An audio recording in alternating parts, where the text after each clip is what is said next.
Punk bukan hanya sekedar genre musik, tapi juga sebuah gerakan sosial yang lahir dari ketidakpuasan terhadap sistem dan norma-norma yang ada.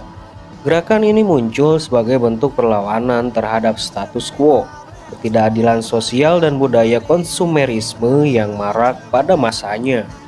Meskipun tidak ada titik awal yang pasti, punk dipercaya berakar di Inggris pada pertengahan hingga akhir tahun 1970-an. Kondisi ekonomi yang buruk, tingkat pengangguran yang tinggi, dan kekecewaan terhadap pemerintahan menjadi latar belakang munculnya gerakan ini.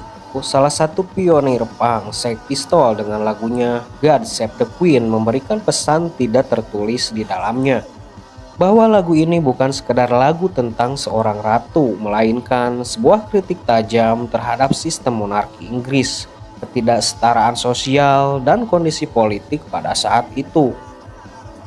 Sang ratu kerajaan Inggris dan pemerintahannya dianggap gagal dalam mensejahterakan rakyatnya.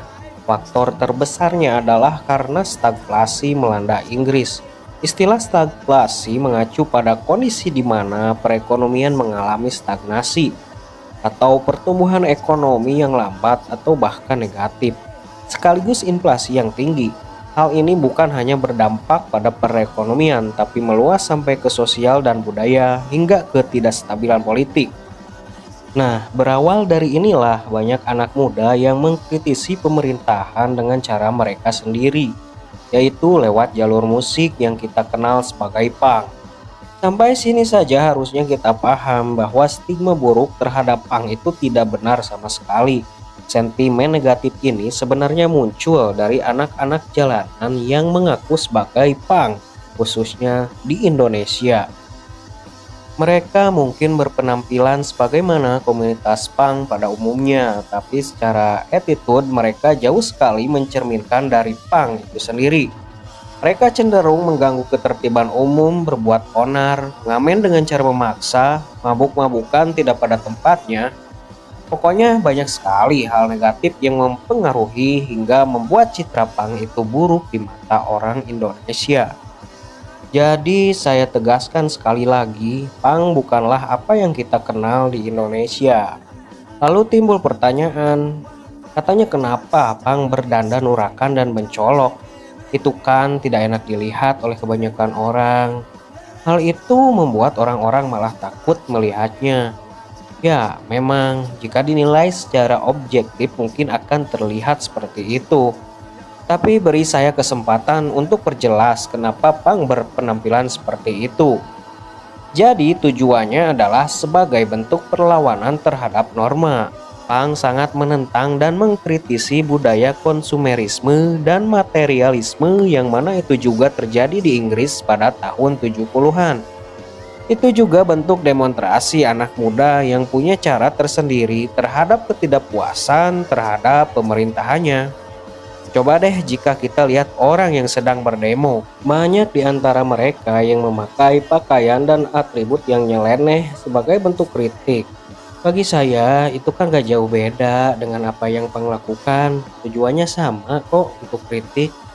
Dan perlu diingat, kebebasan berekspresi adalah hak asasi manusia yang fundamental dan dijamin oleh banyak konstitusi di seluruh dunia, termasuk Indonesia. UUD 1945 pasal 28E ayat 3 UUD 1945 secara tegas menyatakan bahwa setiap orang berhak atas kebebasan berserikat, berkumpul, dan mengeluarkan pendapat.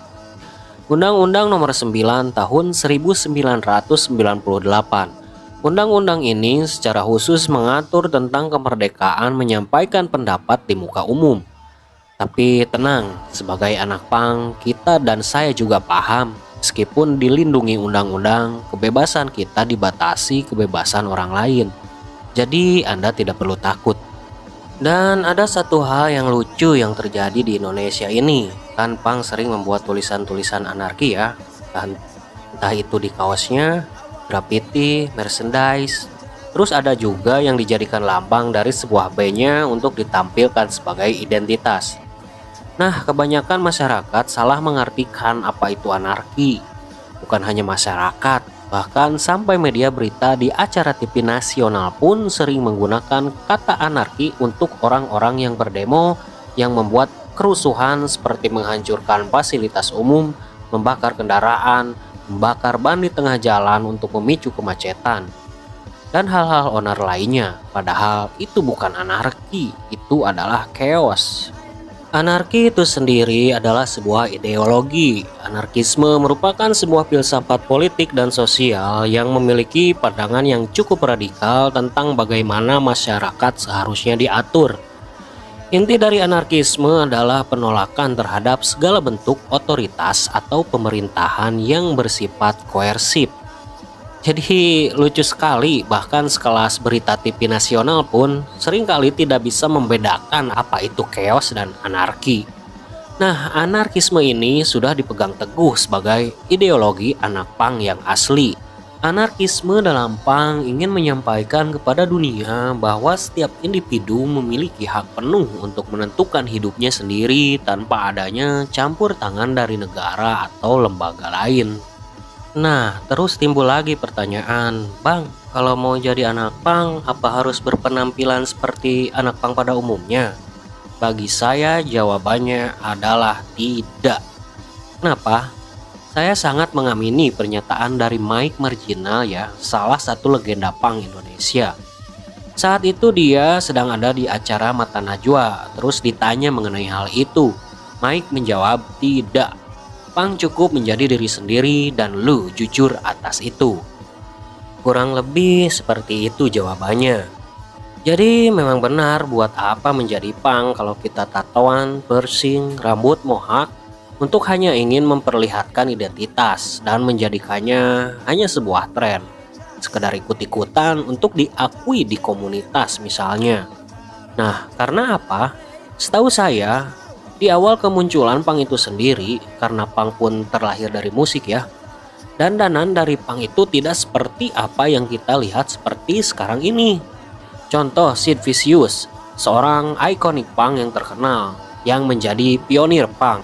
Ia hanya menggunakan jaket kulit, celana jeans, sepatu boots tinggi, tidak dipersing, tidak bertato, dan style rambutnya pun spike, bukan mohawk seperti yang identik dengan style punk pada umumnya.